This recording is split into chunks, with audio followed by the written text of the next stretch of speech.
Hi let's know about the heparin. आज हम बात करेंगे हेपारिन के बारे में। इसमें इंपॉर्टेंट क्वेश्चंस क्या आते हैं एमसीक्यूज़ के अंदर।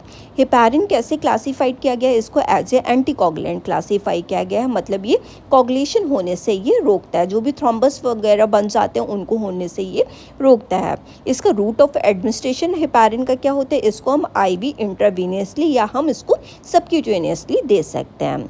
मॉनिटरिंग टेस्ट फॉर अनफ्रैक्शनेट हेपारिन, अगर ये हेपारिन अनफ्रैक्शन डोज में है तो इसको हम मॉनिटर करने के लिए कौन सा टेस्ट करते हैं? इसके लिए हम APTT टेस्ट करते हैं। एंटीडोट क्या होता है हेपारिन का? अगर ओवरडोज हो जाता है तो प्रोटामाइन सल्फेट इसके लिए दिया जाता है ताकि उसकी ओवरडोज की टॉक्सिसिटी को हम कम कर सकें। Mechanism of action of heparin, heparin की मैकेनिज्म ऑफ एक्शन क्या है, ये कैसे करके काम करता है? ये बॉडी के अंदर जाके एंटी थ्रोम्बिन फैक्टर को, ये थर्ड फैक्टर को ये एक्टिवेट कर देता है, जिससे कि ये वो क्लॉट नहीं बनने देता है। फैक्टर इनहिबिटिंग बाई हेपारिन, कौन से फैक्टर हेपारिन से इनहिबिट किए जाते हैं? ये कौन से फैक्टर्स को इनहिबिट करता है? ये थ्रोम्बिन सेकेंड ए को और फैक्टर 10th A को ये इनहिबिट करता है और ये क्लॉट बनने से रोकता है।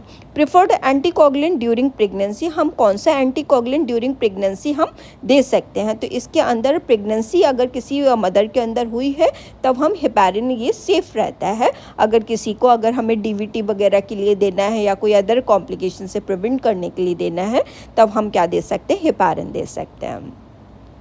Side effect of long term heparin, अगर हम लॉन्ग टर्म हेपारिन को यूज़ करते हैं तो क्या साइड इफ़ेक्ट इसका हो सकता है? इसमें पर्सन को ऑस्टियोपोरोसिस होने की चांसेस होते हैं। इसमें बोन क्या हो जाती हैं? मोर फ्रेजाइल हो जाती हैं, पोरस बोन हो जाती हैं।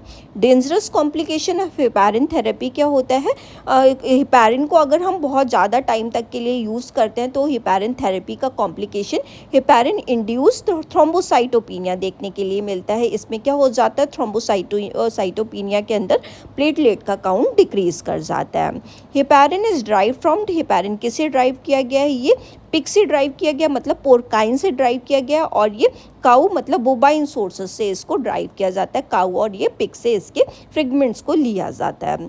लो मोलिकुलर वेट हेपारिन का एग्जाम्पल क्या है? एनोक्सापैरिन इसका लो मोलिकुलर वेट हेपारिन का एग्जाम्पल है। Low molecular weight heparin advantage over unfractionated heparin, अगर हम एडवांटेज देखें अनफ्रैक्शनेट हेपारिन ज़्यादा अच्छा होगा कि लो मोलिकुलर वेट हेपारिन ज़्यादा अच्छा होगा? तो इसका एडवांटेज क्या होता है लो मोलिकुलर वेट हेपारिन का? इसमें हमें रूटीन टेस्ट कराने की ज़रूरत नहीं पड़ती, इसमें APTT मॉनिटरिंग की हमें नीड नहीं पड़ती, जबकि अनफ्रैक्शनेट हेपारिन में हमें पड़ती है। Heparin act on which part of the clotting cascade, ये कौन से पार्ट पे ये वर्क करता है? ये हमारी बॉडी के अंदर इंट्रिंसिक पाथवे पे ये काम करता है। हेपारिन क्रॉसेस द प्लेसेंटा, क्या हेपारिन प्लेसेंटा को क्रॉस करता है? नहीं, ये प्लेसेंटा को क्रॉस नहीं करता है।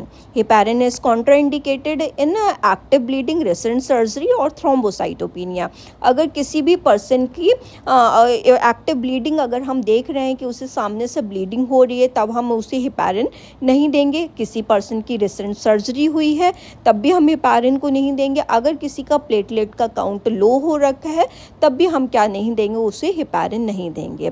हेपारिन इज गिवन इंट्रामस्कुलरली, इसको हम इंट्रामस्कुलरली नहीं देते हैं। क्यों? क्योंकि ये क्या करेगा?